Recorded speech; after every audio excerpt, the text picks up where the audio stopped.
Oh, what's going on, everybody? Welcome back to the show, the podcast. Hope you guys enjoyed last week's episode. Little interview / conversation with the scrawny slugger talking all about franchise, which I know is not something I have the expertise to talk about myself. So I figured why not bring in an expert. I learned a lot. I hope you guys learned a lot too. For those of you who are new here, the show, the podcast, is a weekly MLB The Show podcast. Comes out every single Tuesday on YouTube, Apple, Spotify. Actually, at 5 a.m. Eastern time on Apple and Spotify. You get it earlier there if you just listen. But if you like to watch, 9 a.m. Eastern on YouTube every single Tuesday. Today, I'm just going to give you guys an update of where I'm at in the game, my thoughts on some stuff, show you guys the squad, what I've been doing to get stubs. If you guys follow me on Twitter, you already know what my stub method has been. It is not really a method. It is just playing the best new mode MLB The Show has ever created. Well, let's talk. Let's talk, everybody. Glad you guys are here for another week. Here's the button. I found it. So, made World Series. Somehow. 16-1. The connection was cat piss most of the time. I don't think exit velocities are the problem. Though they're not great. I just think every swing feels like, I don't know, you're swinging in gelatin. It just feels weird. It feels odd. And I don't think it's a low overalls problem either. There's something connection-wise that's causing a lot of lag. When pitchers pitch from the stretch, it causes a lot of screen tearing and like frame skipping. Never a problem they've had before, based on my memory. Correct me if I'm wrong. But before we get to all that stuff, let's give you guys a squad update. Now, in my humblest of opinions, I think this is the best team you can have right now. Outside of maybe one person. We'll talk about that. You guys know me. I'm really big on you don't need the best team to compete. Like in terms of like the meta cards, use the cards you're good with. That's always been my thing. I actually think I'm just good with all these cards right now. I'm having fun using my team wherever I'm using it. So I am playing Anthony Santander in left field. And I know that is the biggest dumb, stupid thing you can do. But like, he's not completely abhorrent in left field. And his bat is so friggin' good. I'd rather DH Soto, who, other than a little more reaction time and better arm accuracy, is actually worse in right field than Santander is in left field. So I've been using Santander in left field, and then around like the 8th inning, assuming I don't have another at-bat coming up with him, I've been putting Max Clark in left field to cover my ass. It hasn't burnt me so far, so we're doing okay. I've got Santander in left, Beltran in center, Mike Trout in right, Gil Hodges playing first base, Jason Kipnis at second. Love Jason Kipnis. Probably between him and Cattell for the second base, best guy you can use right now. Bobby Witt is playing shortstop. I don't know why I'm doing so good with this card. In 45 online at-bats, I'm hitting 511 with 7 ding-dongs. I have never been this good with a Bobby card before, let alone live series card. I don't know if they retooled his swing. Maybe I'm getting lucky. Maybe I'm hot. I don't know. But Bobby's been great. I'm using J-Ram at third. People would argue that Chase Headley is better. And I'm not saying they're wrong. Headley is a better fielder. Headley is better against righties. But there are a handful of really good lefty pitchers right now. J-Ram is a little more balanced offensively. His vision's better. He's fast. P5, he's faster. He steals bases at a better clip. And third base defense, I don't know how important it actually is. His arm strength is kind of sucky, but his swing makes up for it. He's great. J-Ram is, right now my best third baseman in the game. Sorry. Juan Soto DHing, this should very much be a preference thing. Who do you rake with who can't field? For me, it's Juan Soto. Ted Simmons, the catcher, he has recently had some pressure put on him. The Jason Varitek card from the multiplayer program is very good. His swing is really good. And honestly, that 86 new threads Gary Sanchez is disgusting. Disgusting. Just 15 speed. Or 14 speed, rather. Real not fast. Basalo's really good. Napoli, if he's for you, he's good. He's not for me, so I don't use him.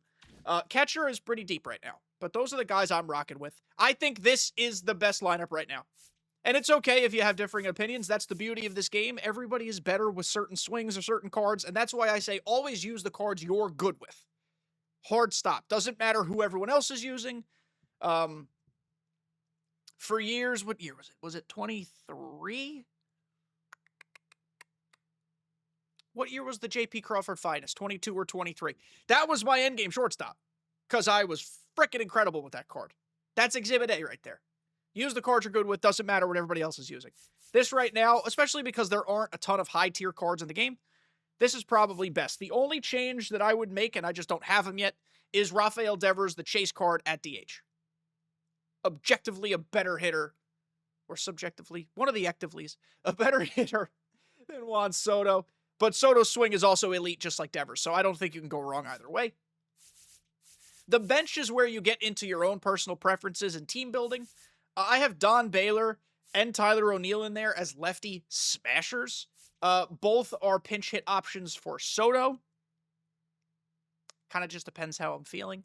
Don Baylor could also play first base, so if there's ever a weird situation where I got to take Gil Hodges out to run with somebody a little faster, not that Gil is slow, but you never know, I could put Don Baylor at first. I have Shohei in here to run, to kill a righty, to do a little bit of everything. And then Max Clark, as I said, is my defensive replacement in left field and also a pinch runner. I could use him. That's another good thing. Santander gets on base late in the game, easy pinch run, and then fielding substitution swap. My rotation. So here's my thing. I'm kind of struggling with rotation right now. I don't feel comfortable with anybody other than Clemens. Jordan Zimmerman has been such a weird pitcher for me. I'm 3-0 in 10 innings with a 0 ERA. I have not allowed a run with Jordan Zimmerman. I don't feel comfortable using this idiot at all. It has been the least comfort I've had with a pitcher doing this well ever. It's been such an odd juxtaposition between results and how I feel. Because he hasn't let up a run, he's staying here for now, but let me tell you, really don't like him. Really, really don't like him. I'm using Fernando Valenzuela. I don't like pitching with him either. I've pitched him once, or I guess, I don't know how he's 2-0 when he's only pitched one game. Whatever. The stats page is weird, but he's got a 1.5 ERA in 6 innings. He's just a fluky, gimmicky pitcher, and I don't feel comfortable using those pitchers. Like, they don't ever feel dominant.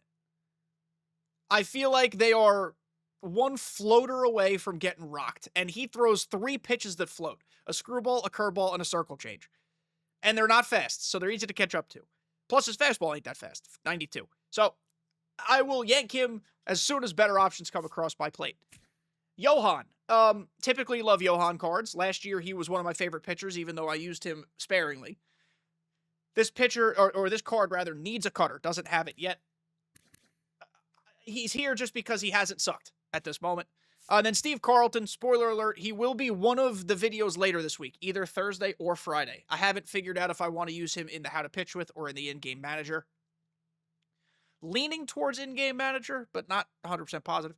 I haven't used him online yet. I've grinded with him offline to get his parallels up a little bit. But he's super funky, has a sinker, is a lefty. All good things. All good things. So I think he's okay so far. Roki Sasaki, not worth the money, or stubs. Let me tell you right now. He is lacking a cutter. He's supremely hittable. He's one of the most disappointing cards I've used this year so far. And that stinks, because I want to like Roki.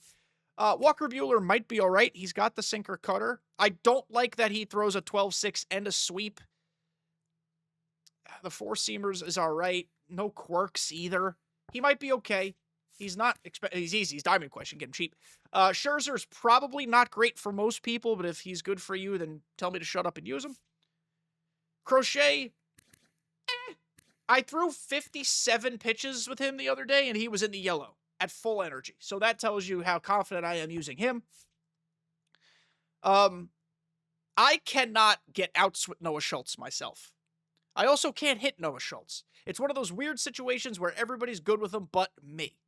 So Noah Schultz is probably great for you, just not for me. Painter, I don't know much about. No meta pitches. Scooble's fine. Wheeler's fine. Sale's fine. Arrieta's a little hittable. The other video that we're doing this week, As I said, we're doing an in-game manager and how to pitch. The other one will be Al Leiter. They finally gave Al Leiter a changeup, and I want to see how he plays online. I typically love Al Leiter cards. The BB per 9 is scary. Scary yucky at 51, but I'm curious. So we're going to try it. We're going to try it. He's got great breaks. He's got actually excellent breaks. Holy crap, he's got excellent breaks. I'm hoping he surprises me and we can put him in the rotation. So that's where I'm at with the rotation. It's kind of a feel thing anyway. But the bullpen I feel great about. Really great. We're going Franco, Andrew Miller, and Chapman as my lefties. And then righties, we have Justin Martinez, Rolly Fingers. I know it's Raleigh. Rich Gossage. Usually I suck with him, but given where we're at in the game right now, I think he'll be good. Trevor Hoffman, he's like my last guy to use. If I'm winning by a lot or losing by a lot, he pitches. And then Darren O'Day is my closer. He's been disgusting. I already have him P5. Because I also used him mostly in Conquest and Diamond Quest because he pitches from the stretch. So he's P5. I like where my team's at. It really can't go many other directions.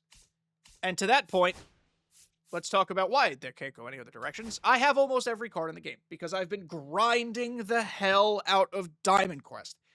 We are not quite at the point where we should be talking about, you know, having the appropriate number of cards for collections so you can get vouchers.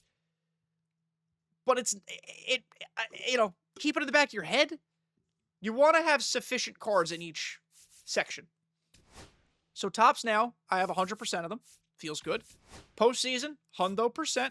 Of course, more cards will be added to all of these over the next few weeks. Second half heroes, Lance Berkman's the only one I need.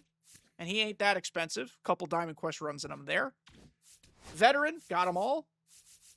Most of them stink. They're all silvers. All-Star is the one category of card where I anticipate most people punting on this voucher. Because, so you have two headliners. Not expensive, but still, two headliners. You have a BR reward. You have a chase card. You have another chase card. You have a World Series reward. And you have another chase card. I don't know why they did it that way. All-Star is going to be the most expensive voucher to get, or at least the most scarce, which probably therefore makes it the most expensive. It might not be, and again, I'm not an investment guru, I've said this before. It might be a decent idea if you've got some stubs laying around, which not everybody does, but if you do, over the next week or so, couple weeks, start buying some of these guys up and extras of them. Buy a couple extra Grandersons, buy a couple extra Houks, buy a couple extra Hanks. He ain't that expensive, even though he's a chase. And just sit on him. Just sit on them until the first collection comes out. In the past, when we've had the voucher collection system, the day the collection card drops, as long as it is like a really cool card, a lot of the values of these types of cards go up.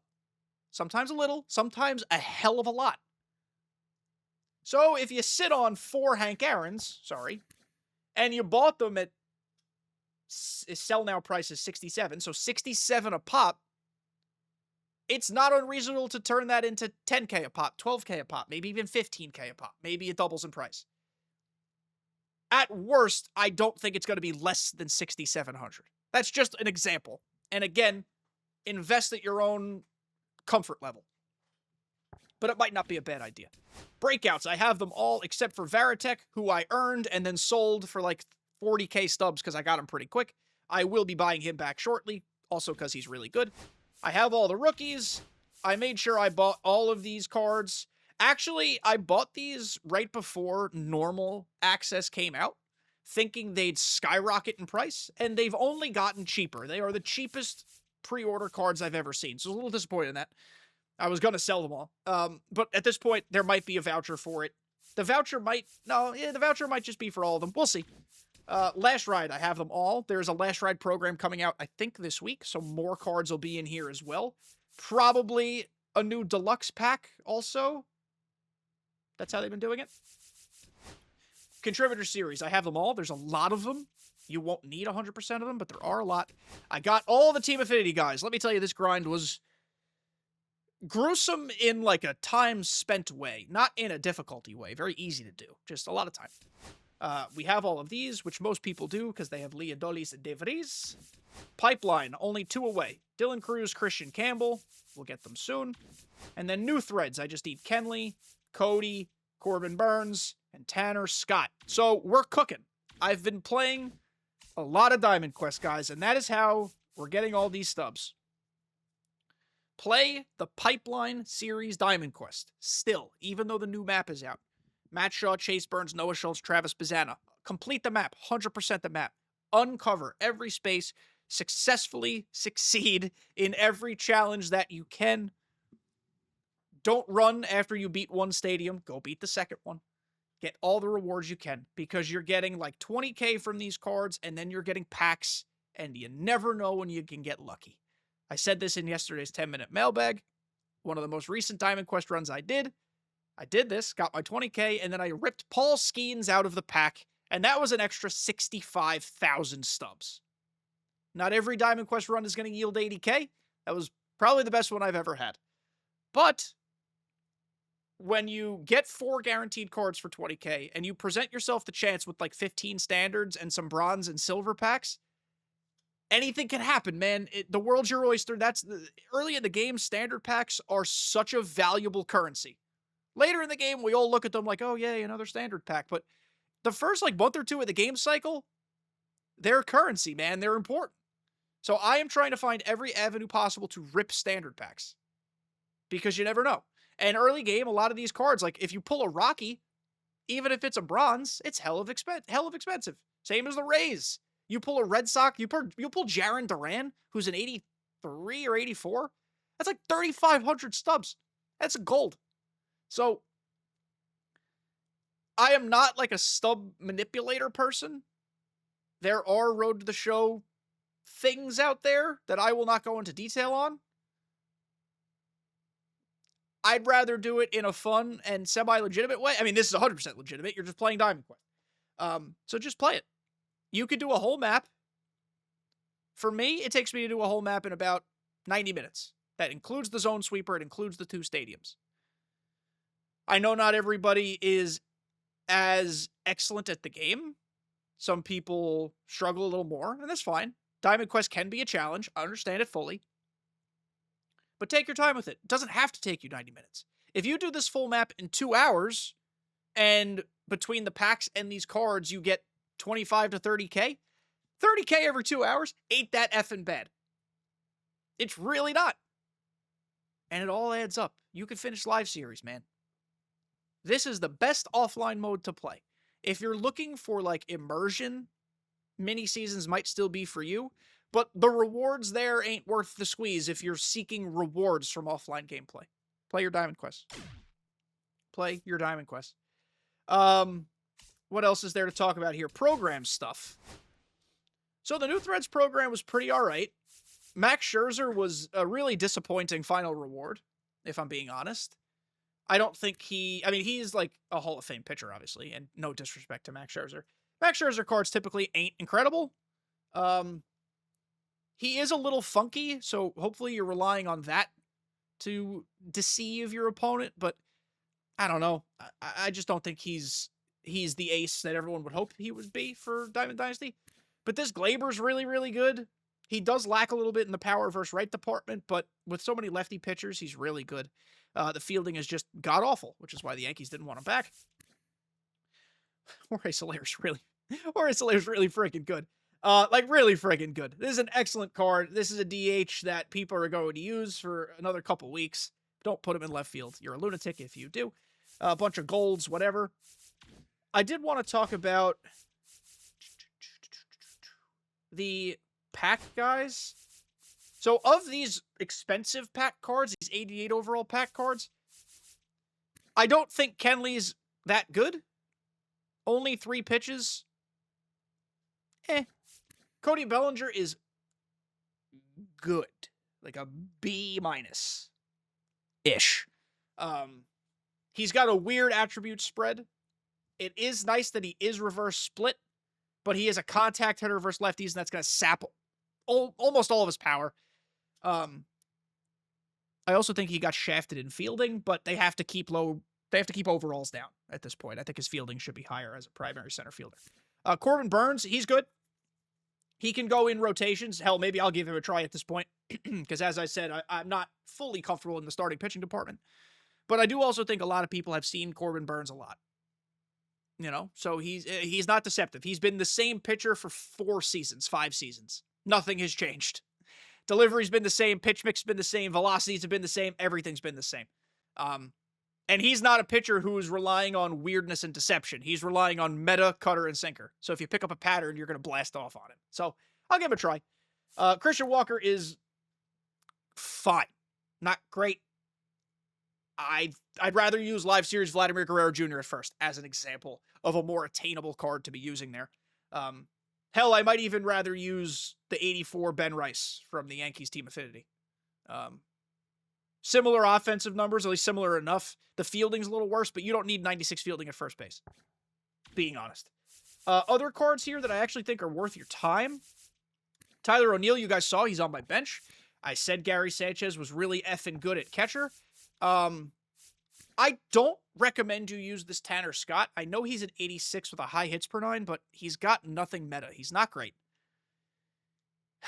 Maybe you're hurting in the lefty department, but I would argue the 84 Hobie Milner from this same exact pack is better, or program rather, is better.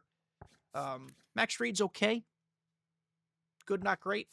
Paul Goldschmidt, built almost the same offensively as Cody Bellinger, which is funny. Justin Verlander is bad. Wait till later in the year to get a good Justin Verlander. Where are the... Oh, they're all in the pack. Hold on. Let's go. Let's go find it. New threads. Start at the bottom. Where is he? I got torched by this Profar card in ranked. Not sure why.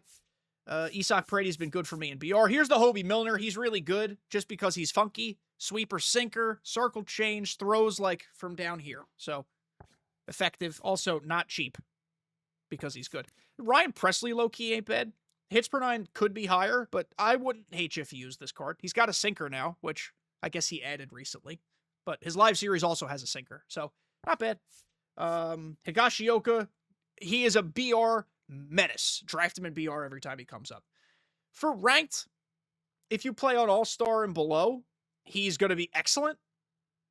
But once you get to Hall of Fame with those low contacts and low vision, and low clutch, 54 clutch ain't good, he's scary. But if you play on All-Star, he's great. And that's not an insult, that's just stating the situation. Clay Holmes stinks, he's got no control. He's bad. A fun program overall, if we're being honest. You know, this Bregman's usable. Doesn't blow you away, but he's usable. Chapman is in everybody's bullpen. And Santander is going to be on just about everybody's teams. So, a good program. A really good program.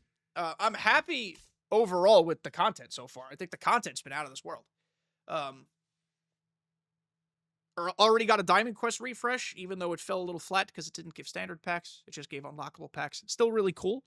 More programs coming this week. I mean, I know I'm covering it, so if you're on YouTube, I'll move my face, but otherwise you're just listening anyway. Now I'm in the middle of your screen. Is that awkward? Is that fun? I'm in the middle of your screen. Here's what it is. New program on April 1st. Probably going to be some sort of tomfoolery.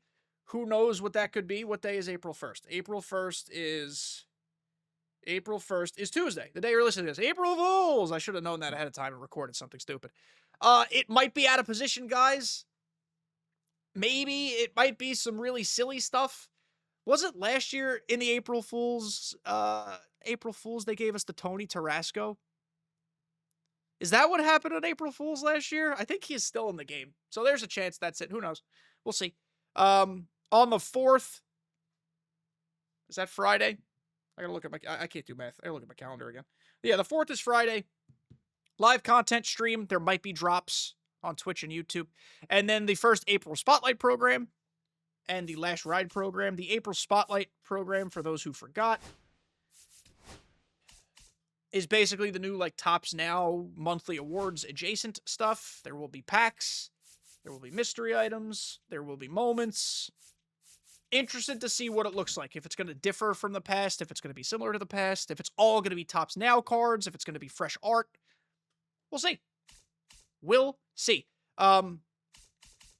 Aaron Judge might get a... Nah, he already has his 90. I'm trying to think of guys who've been popping off. Wilyer Abreu, he's been popping off. Maybe he gets a card. Andres Jimenez, he's been popping off. Jordan Westberg's been popping off. I'm just naming AL East guys. Tons of guys have been popping off. But those got... Mookie Betts had a walk-off homer, but he's already got an 88 or 89, so I don't know if he gets another card. You know, the guy from the White Sox, the starter, Sean Burke, is that his name? He pitched a great first game. Maybe he gets a card. Tons of guys. They try to diversify it to make sure there's no overlap with overalls. They try to give you different names, try to cover a variety of positions. So if there's a reliever that's already killing it, maybe we get one of them. I don't like being in the middle of the screen, so I'm going to put my face back where it belongs. So yeah, sorry, my phone just buzzed if you guys heard that. Content aplenty. Content aplenty. The Manny Ramirez hair fix is going to be fixed soon in the next update, whenever that is. We don't know when that is, but they've addressed it. It's going to be fixed. They've addressed that Hall of Fame is starting too early for ranked at 600, so that's going to be fixed soon too. And, you know, hopefully we get a gameplay patch. Hopefully. I bet they're waiting for more data. They're waiting for more batted ball information. They always do that. They wait for more swings to accumulate so they can make an informed, data-driven decision versus a everybody yelling decision. Whether you like that approach or not, it honestly doesn't matter because that's just the way they do it. I don't always love that approach. I think sometimes if everybody is reacting in a similar way, generally that reaction is substantive. But from a methodology standpoint, I can see why they want to collect as much data as possible. So, you know, we'll see what happens. I think this game is like one gameplay patch away, assuming it doesn't break something else, from being a top-tier MLB The Show game. Offline Diamond Dynasty, this is the best offline Diamond Dynasty experience I've ever had. I can't speak for Franchise and Road to the Show players. I hope you guys are enjoying those as much as possible. But if we get an online patch, we're cooking. Truthfully. Content's been great. They fixed the stupid line drive into right field commentary glitch. They're making changes, guys. So that'll do it for this episode of the show, the podcast. Stay tuned next week for what might be the most unique guest in the history of this podcast. If you're still here at 27 minutes or whatever time, put your guesses below who that's going to be. I should have teased that in the front, but I forgot. Yeah, the most unique guest we've ever had. Hands down. So put it in the comments. That's it. Love you guys. Enjoy the game. See you next time.